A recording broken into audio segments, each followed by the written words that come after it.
नमस्कार, the news की खास पेशकश सिनेमाघर में आप सभी का स्वागत है और मैं हूं आपकी होस्ट शुभांगी।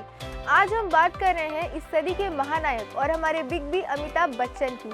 अमिताभ बच्चन के बारे में कहने को और उनके बारे में बताने के लिए हमारे पास बहुत कुछ है, लेकिन शुरुआत करते हैं उनके शुरुआती जीवन से।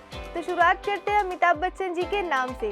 शुरुआत में अमित जी का नाम इनकलाब रखा गया था, जो भारतीय स्वतंत्रता संग्राम के दौरान प्रयोग किए गए प्रेरक वाक्यांश इनकलाब जिंदाबाद से लिया गया था। लेकिन बाद में प्रसिद्ध कवि सुमित्रानंदन पंत ने इनका नाम अमिताभ रखा।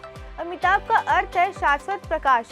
हालांकि इनका उपनाम श्रीवास्तव था, वह कायस्थ जाति के संबंध रखते थे। फिर भी इनके पिता ने उपनाम को अपने कृतियों को प्रकाशित करने वाले बच्चन नाम से उद्धृत किया। अमिताभ बच्चन के करियर की बात करें तो बच्चन ने फिल्मों में अपने करियर की शुरुआत ख्वाजा अहमद अब्बास के निर्देशन में बनी फिल्म 7 हिंदुस्तानी के 7 कलाकारों में से एक कलाकार के रूप में की थी। उत्पल दत्त, मधु और जलाला अगस्त जैसे कलाकारों के साथ अभिनय करके फिल्म ने वित्तीय सफलता प्राप्त नहीं कर पाई, लेकिन बच्चन ने अपनी पहली फिल्म के लिए राष्ट्रीय फिल्म पुरस्कार में सर्वश्रेष्ठ नए अभिनेता का पुरस्कार जीता था। इस सफल व्यावसायिक और समीक्षित फिल्म के बाद उनकी एक और आनंद नामक फिल्म आई, जिसने उन्होंने उस समय के लोकप्रिय कलाकार राजेश खन्ना के साथ काम किया। अमिताभ बच्चन की जिंदगी में एक टाइम आया जब उन्हें देश के एंग्री यंग मैन के नाम से जाना जाने लगा। यह सफर तब से शुरू हुआ जब 1973 में प्रकाश मेहरा ने उन्हें अपनी फिल्म जंजीर में इंस्पेक्टर विजय खन्ना की भूमिका के रूप में अवसर दिया, तो यहीं से इनके करियर की ओर प्रगति हुई। यह फिल्म इससे पूर्व के रोमांस से भरे स्टार के प्रति कटाक्ष था, जिसमें अमिताभ बच्चन को एक नई भूमिका एंग्री यंग मैन में देखा गया, जो बॉलीवुड के एक्शन हीरो बन गए थे और यहीं से बिग बी को एंग्री यंग मैन कहा जाने लगा। इसके साथ ही 1974 की सबसे बड़ी फिल्म रोटी कपड़ा और मकान में सहायक कलाकार की भूमिका करने के बाद अमिताभ ने बहुत सी फिल्मों में कई बार मेहमान कलाकार की भूमिका निभाई, जैसे कुंवारा बाप और दोस्त। चलिए हम आपको बताते हैं अमिताभ बच्चन की जिंदगी की कहानी का दिलचस्प मोड़। जी नहीं, मैं उनकी किसी फिल्म की कहानी की बात नहीं कर रही हूँ। दरअसल बिग बी की जिंदगी में उस मोड़ की बात कर रही हूँ जिसमें सबको हिला कर रख दिया था। 1982 में कुली फिल्म में बच्चन ने अपने सह कलाकार पुनीत ईश्वर के साथ एक फाइट की शूटिंग के दौरान अपनी आंतों को लगभग घायल ही कर लिया था। बच्चन ने इस फिल्म में स्टंट अपनी मर्जी से करने की छूट ले रखी थी, जिसके एक सीन में उन्हें मेज पर गिरना था और उसके बाद जमीन पर गिरना था। हालांकि जैसे ही ये मेज की ओर कूदे तब मेज का कोना इनके पेट से टकराया, जिसके इनकी आंतों को चोट पहुंची। इनके शरीर से काफी खून बह निकला था, जिसके कारण ये कई महीनों तक अस्पताल में भी भर्ती रहे और कई बार मौत के मुंह से जाते जाते बचे। यह अफवाह भी उस समय काफी फैली थी कि वे एक दुर्घटना में मर गए हैं और संपूर्ण देश में इनके चाहने वालों की भारी भीड़ इनकी रक्षा के लिए दुआएं करने में जुट गई थी। बहुत से भारतीयों ने मंदिरों में पूजा अर्चनाएं की और उन्हें बचाने के लिए अपने अंग अर्पण किए और बाद में जहां इनका उपचार किया जा रहा था, उस अस्पताल के बाहर इनके चाहने वालों की मीलों लंबी कतारें दिखाई देती थी। 30 पर भी उन्होंने ठीक होने में कई महीने के लिए और उस साल के अंत में एक लंबे अरसे के बाद पुनः काम करना आरंभ किया। यह फिल्म 1983 में रिलीज हुई और आंशिक तौर पर बच्चन की दुर्घटना के असीम प्रचार के कारण बॉक्स ऑफिस पर सफल साबित हुई। निर्देशक मनमोहन देसाई ने कुली फिल्म में बच्चन की दुर्घटना के बाद फिल्म की कहानी का अंत बदल दिया था। इस फिल्म में बच्चन के चरित्र को वास्तव में मृत्यु प्राप्त होनी थी, लेकिन बाद में स्क्रिप्ट में परिवर्तन करने के बाद उसे अंत में जीवित दिखाया गया। देसाई ने इसके बारे में कहा था कि ऐसे आदमी के लिए यह कहना बिल्कुल अनुपयुक्त होगा कि जो असली जीवन में मौत से लड़कर जीता हो, उसे पर्दे पर मौत कैसे दी जा सकती है।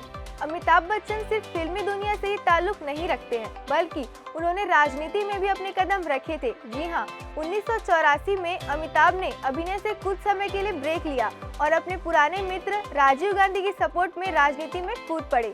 उन्होंने इलाहाबाद लोकसभा सीट के उत्तर प्रदेश के पूर्व मुख्यमंत्री हेमवती नंदन बहुगुणा को इन्होंने अपने आम चुनाव के इतिहास में मार्जिन से विजय दर्ज करते हुए चुनाव में हराया था। हालांकि इनका राजनीतिक करियर कुछ अवधि के लिए ही था, जिसके 3 साल बाद उन्होंने अपनी राजनीतिक अवधि को पूरा किए बिना त्याग दिया। इस त्याग पत्र के पीछे इनके भाई का बोफोर्स विवाद में अखबार में नाम आना था, जिसके लिए उन्हें अदालत में जाना पड़ा। इस मामले में बच्चन को दोषी नहीं पाया गया था। वैसे ये बात बहुत कम लोग जानते हैं कि स्वयंभू प्रेस ने अमिताभ बच्चन पर प्रतिबंध लगा दिया था। स्टारडस्ट और कुछ अन्य पत्रिकाओं ने मिलकर एक संघ बनाया था जिसमें अमिताभ के शीर्ष पर रहते समय 15 वर्ष के लिए प्रतिबंध लगा दिया गया था। उन्होंने अपने प्रकाशनों में अमिताभ के बारे में कुछ भी न छापने का निर्णय लिया था। 1979 के अंत तक बच्चन ने उनके सेटों पर प्रेस के प्रवेश पर प्रतिबंध लगा रखा था, लेकिन वे किसी विशेष पत्रिका के खिलाफ नहीं थे। ऐसा कहा गया है कि बच्चन ने कुछ पत्रिकाओं को प्रतिबंधित कर रखा था क्योंकि उनके बारे में इनमें जो कुछ प्रकाशित होता रहता था उसे वे पसंद नहीं करते थे और इसी के चलते एक बार उन्होंने इसका अनुपालन करने के लिए अपने विशेषाधिकार का भी प्रयोग किया था। ये बात तो हम सभी जानते हैं कि अमिताभ जी ने टेलीविजन की दुनिया में भी अपनी पहचान बनाई है, जिसकी शुरुआत वर्ष 2000 में अमिताभ बच्चन ने ब्रिटिश टेलीविजन शो के खेल who wants to be a millionaire को भारत में अनुकूल हेतु कदम बढ़ाया था। शीर्षक कौन बनेगा करोड़पति जैसा कि यह अधिकांशतः अन्य देशों में चला था। कार्यक्रम को तत्काल और गहरी सफलता मिली, जिसमें बच्चन के करिश्मे का भी छोटे रूप में योगदान था। यह माना जाता है कि बच्चन ने इस कार्यक्रम के संचालन के लिए साप्ताहिक प्रकरण के लिए अतिरिक्त 25 लाख रुपए लिए थे, जिसके कारण बच्चन और उनके परिवार को नैतिक और आर्थिक दोनों रूप से बल मिला। इससे पहले एबीसीएल के बुरी तरह असफल हो जाने से अमिताभ को गहरे झटके लगे थे। नवंबर 2000 में केनरा बैंक ने भी इनके खिलाफ अपने मुकदमे को वापस ले लिया। बच्चन ने केबीसी का आयोजन नवंबर 2005 तक किया और इसकी सफलता ने फिल्म की लोकप्रियता के प्रति इनके द्वारा फिल्म से खोल दिए। वैसे तो बच्चन अपनी जबरदस्त आवाज के लिए जाने जाते हैं। वे बहुत से कार्यक्रमों में एक वक्ता, पार्श्व गायक और प्रस्तोता रह चुके हैं। बच्चन की आवाज से प्रसिद्धि फिल्म निर्देशक सत्यजीत रे इतने प्रभावित हुए कि उन्होंने शतरंज के खिलाड़ी में इनकी आवाज का उपयोग कमेंटरी के लिए भी करने का निर्णय लिया, क्योंकि उन्हें इनके लिए कोई उपयुक्त भूमिका नहीं मिली थी।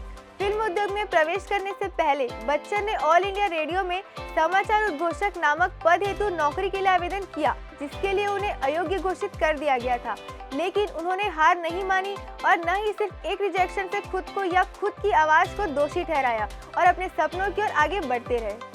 बॉलीवुड में कई लव स्टोरी ऐसी है जो एक समय में चर्चा का विषय बनी रही, लेकिन बाद में इन कहानियों ने एक अलग ही मोड़ ले लिया। इनमें से ही एक है अमिताभ और रेखा की प्रेम कहानी, जो आज तक बॉलीवुड के सबसे चर्चित मामलों में से एक है।